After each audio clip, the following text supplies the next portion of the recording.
Just days after India rattled China by restoring 30 ancient names in Tibet, now a high-powered panel of US senators has arrived in India to extend support to Tibetan leader Dalai Lama, the Tibetan government in exile, and also back the long-standing dispute of Tibetan freedom. The message to the Chinese PLA is loud and clear: vacate Tibet and go back to China. Xi Jinping's CCP has now issued a stern warning to Washington, threatening resolute measures against any move for Xinjiang or Tibet independence. Backed by India and the United States, the Tibetan issue is gaining momentum around the world, and calls are growing for China to end its 7-decade-long occupation of the Himalayan country. A rattling China is now issuing threats and promising retaliation. So have India and United States decided to end the so-called One China policy and fully back the Tibetan issue? And will China respond by force or be pushed into a corner? Former US Speaker Nancy Pelosi is part of the bipartisan US delegation that met the Dalai Lama in India's Dharamsala. Speaking on the Resolve Tibet Act, Pelosi said, and I quote, "A message to the Chinese government that we have clarity in our thinking and our understanding of this issue of freedom of Tibet." Freedom of Tibet. These words echoed in the halls of CCP in Beijing, causing nightmares to its leadership.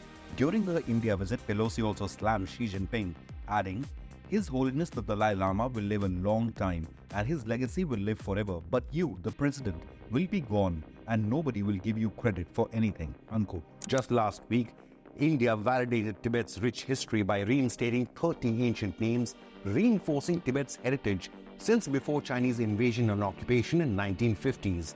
And then in Washington, the US Senate passed the Resolve Tibet Bill, an overwhelming majority of 391 to 26. US Senate is fully committed for the future of the Tibetan people, free from Chinese occupation.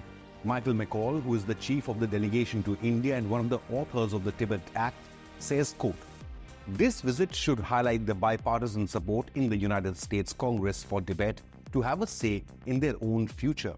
All that remains now is for President Biden to sign the Resolve Tibet Act and make it official US government policy."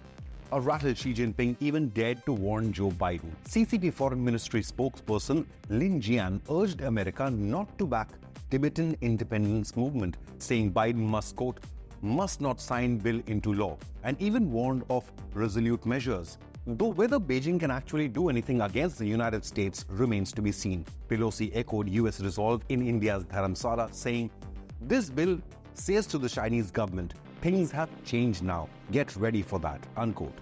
Pelosi even visited Taiwan in the recent past. Visit was followed by massive Chinese PLA Navy and Air Force live-fire war games in the Taiwan Strait and simulations of an invasion.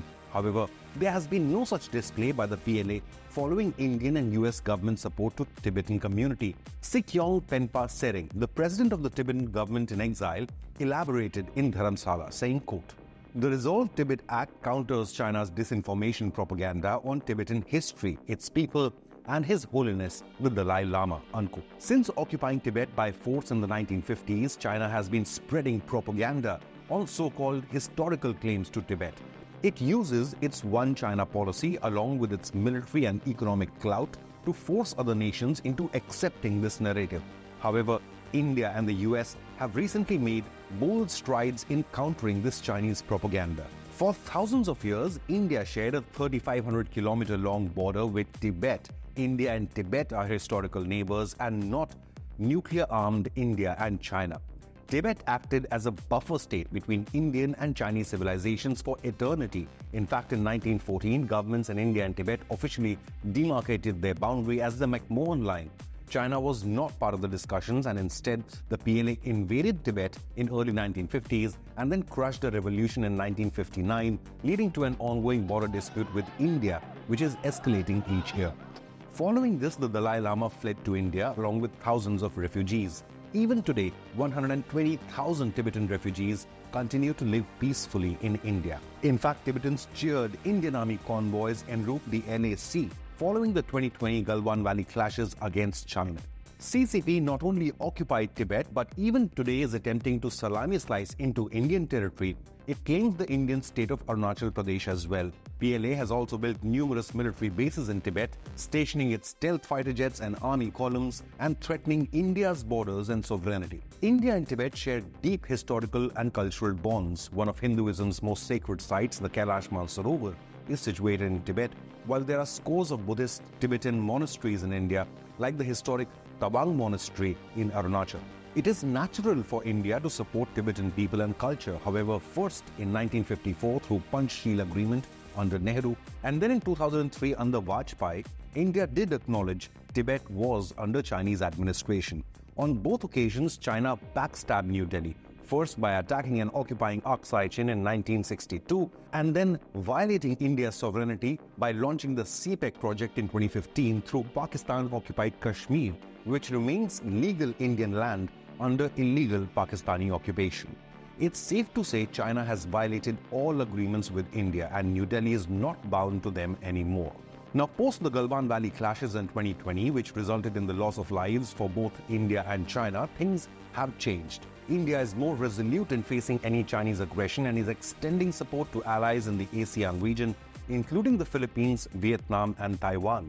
India now is well within its right to back the Tibet cause, which got a real boost after the US Senate backed the Resolute Tibet Act. As for the Dalai Lama, he has sought autonomy for Tibet, but not complete independence, as Xi Jinping and CCP would go to war rather than grant independence to Tibet.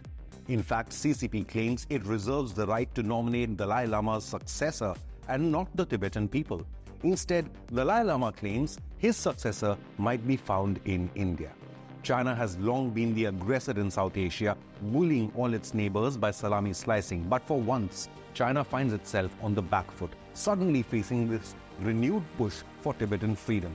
Chinese Foreign Ministry warned, quote, anyone or any force who attempts to destabilize Xinjiang or Tibet to contain or suppress China will not succeed.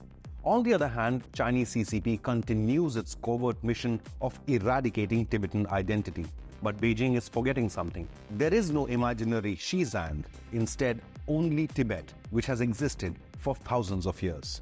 But the big question is, following India and US government move, will other countries support Tibet and oppose China's occupation of this Himalayan country? Leave a comment, hit the like button and subscribe to Inconnect News.